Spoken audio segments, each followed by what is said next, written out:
Good morning, everybody. So let me first introduce very quickly our company. So WRA is an environmental consulting company that is really a specialty shop. We're really proud of not focusing on the template, but more trying to find innovative solutions to really fulfill your needs. Anything in terms of environmental liability, environmental regulation, and that's why we came to mitigation banking, since it is a very specific field that blends not only the usual environmental science that you know of, but also real estate finance. And that's where I'm coming from. I have actually a background in finance way more than in environmental regulation, and so you can see we've got a very diverse team. I would actually like to start with a question, and I'd like to know who among you are buyers, or potential buyers of mitigation banking credits? And who are actually mitigation bankers or would like to be mitigation bankers? And I imagine the rest is consultants or agencies. Okay. Just I've tailored my presentation actually more toward agencies, consultants, and buyers. So focusing on what can mitigation banking bring to your project way more than how you can do a mitigation bank, because I think that's what really is of interest here. But first, let me really introduce the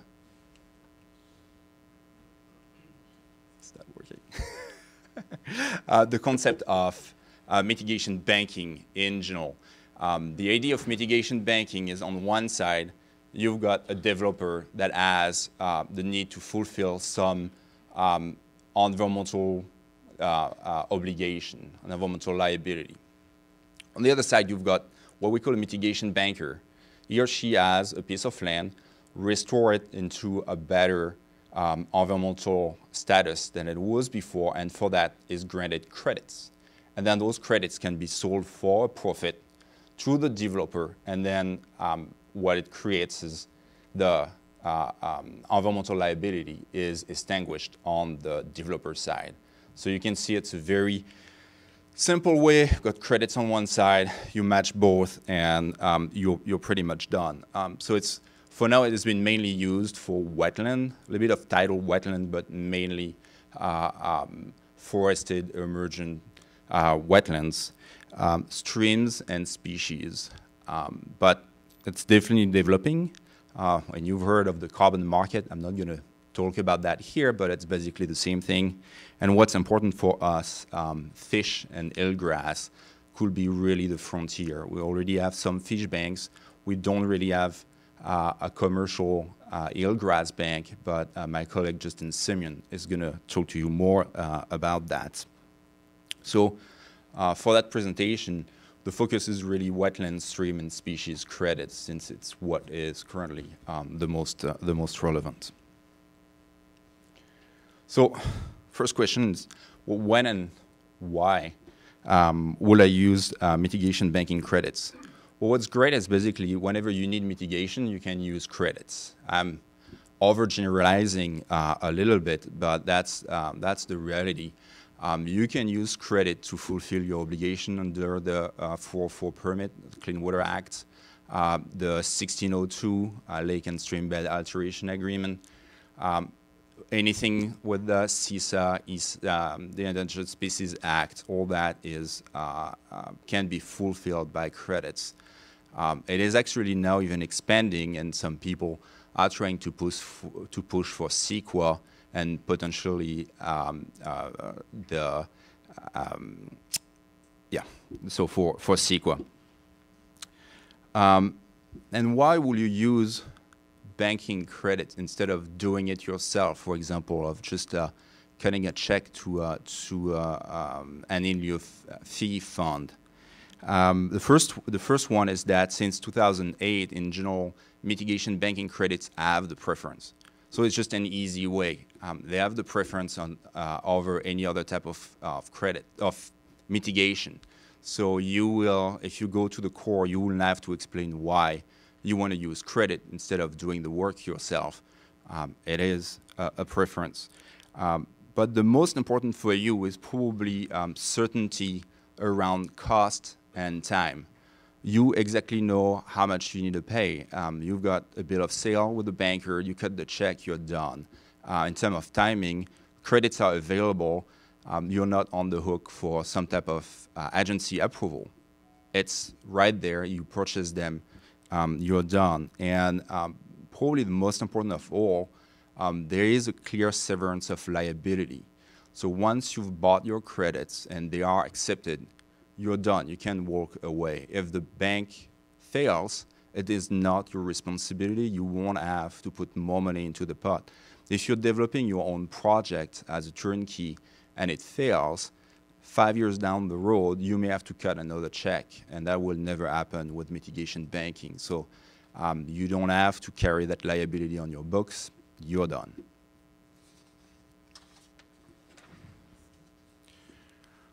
So then the question is, how do you get credits? And that's not that I imagine you will want to develop a bank, but it's important for you to understand in terms of timing and price, what is in those credits that can be relatively expensive if any of you have bought some. So first, depending on the type of credits, you may have one or several agencies involved. Usually you've got the Corps of Engineers, EPA, U.S. Fish and Wildlife Service if you've got species, Department of Fish and Game, the water, the Regional Water Quality Control Board, and NIMFs. And as you know, the more you add agencies and the more complicated the process is, and it can be extremely complex in some cases. So the process is a little bit different depending on the agency, but usually you will hear always the same steps. People start by developing a draft prospectus, that is just the concept. Then they develop a prospectus that is a more fleshed out proposal that goes for public notice. And then the final document is called the bank enabling instrument. Or in some cases, you will hear also mitigation banking instrument. Those are the same. And that's basically what you're interested in. Anybody trying to sell you credits without a bank enabling instrument doesn't have credit available. And it can take them years before they get credit available. So you need to really remember that. It's not because they have a prospectus that has been approved by the agencies that they can do anything with it. And so in those banking documents, the bank enabling instrument, you will find the actual bank enabling instrument, which is the legal document. Doesn't say much, but that's the first 20 pages. Then you will see a bunch of biological surveys, the soil surveys, construction plans and design, long-term management plan, a monitoring plan, a lot of real estate documents, the title, an analysis of the long-term management cost for the projects and all that. So it's a lot. If you've ever seen one, those are binders that may be 1,000 pages thick. So if you don't get that from the banker when you're trying to buy credits, it's probably not a legit credit that you're buying. And it takes between 3 and 4 years. If you're lucky, we've seen banks that have taken 8 years and anywhere between $250,000 and $500,000 just to get the approval. Well, I'm not talking about the cost of the land or the construction. So that's what basically gets into those credits, and that's why they are valuable. A last point that you really need to understand is that it's not because you've got a bank enabling instrument that all the credits are already released. In some cases that may be the case, but often they are released all the time. So once again, you got to make sure when someone is selling you credits that it's not credits that are going to be available in 7 years, which is the usual timeline, to get full release. And you may need those credits before, so you need to read the bank enabling instrument to make sure that you actually have credit to purchase. which leads us to the next one, is how to buy them. There are really some important steps. The first one is you want to make sure that you have the right resource. If you need tidal wetland, you need tidal wetland. You can't buy a seasonal wetland and hope for it to be a out-of-jail-free card. That's really important to match the type of credits. And sometimes agencies will allow you not to match, but you really got to ask before buying the credits. Otherwise, you end up with a worthless piece of paper. And then the two other points is, although it may be the right resource, you want to make sure that it is approved by the right agencies that you need. In some cases, they are not a signatory to the BEI, so you need to bring them the BEI and make sure that they actually approve of those credits before you buy them. And finally, something that's really important with the credits is a service area. You can buy a credit in the Chesapeake Bay and use it in the bay here. It seems pretty obvious, but areas are in fact, service areas are much smaller. So you need to really look at those banking documents to make sure that you are indeed allowed to use those credits for your project. If you're not in the area, again, you will have to ask for a specific approval for the agencies, and it's not certain that those will be granted.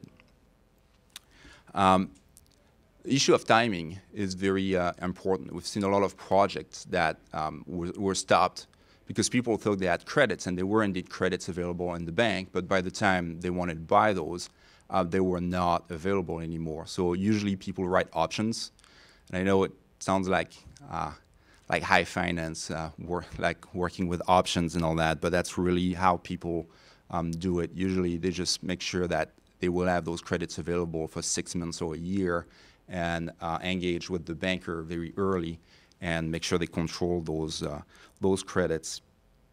And although for a lot of credits they're already pre-approved by the agencies, it's never a bad thing to check with the agency that has signed the agreement to make sure that they're still comfortable with the bank and that you will be able to use those credits.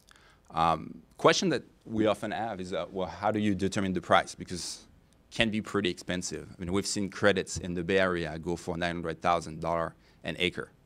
So that's quite a lot, and people just don't really understand what goes into it. There are all those costs that I've talked about, but it's also just supply and demand. Some credits are in very short supply, and a lot of people want them. That's the case of tidal wetlands. So currently, tidal wetlands go for $700,000 an acre. So when you see a piece of tidal marsh, you may see it as wasteland, but it's potentially worth a lot of money, more than actually residential development. Last one. When actually my point also on the previous slide was that you can check availability of credits if you'd like on the Corps of Engineers website. They've done a great job putting a database online. The website is called Ribbits, and you can find credits that are available for wetland. Doesn't cover all the credit types and doesn't give you the price, the fair price, so you will still need a specialized consultant, but it could give you an idea of what's available in your area.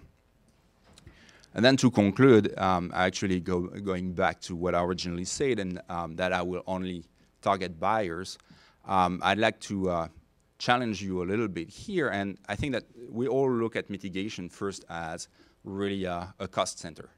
It's, you know, you're going to have to cut a check, and it's going to be a big one, and it doesn't make your boss happy.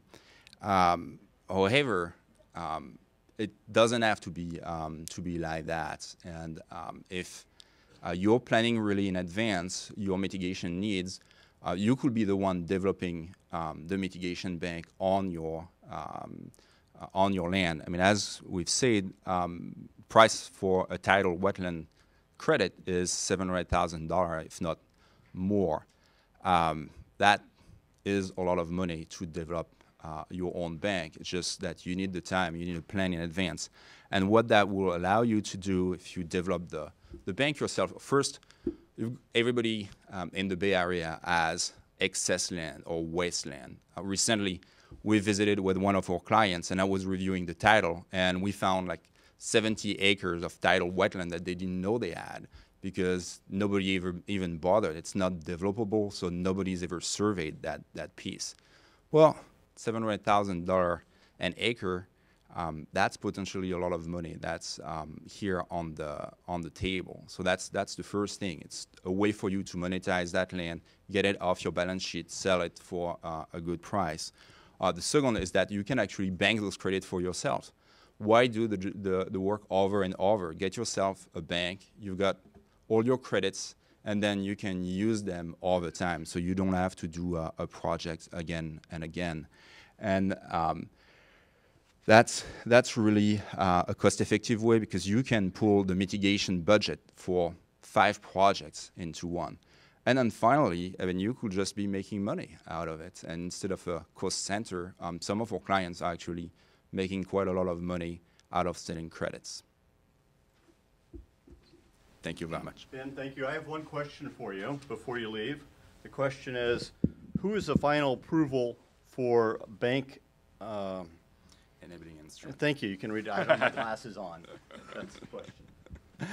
That's a really good question.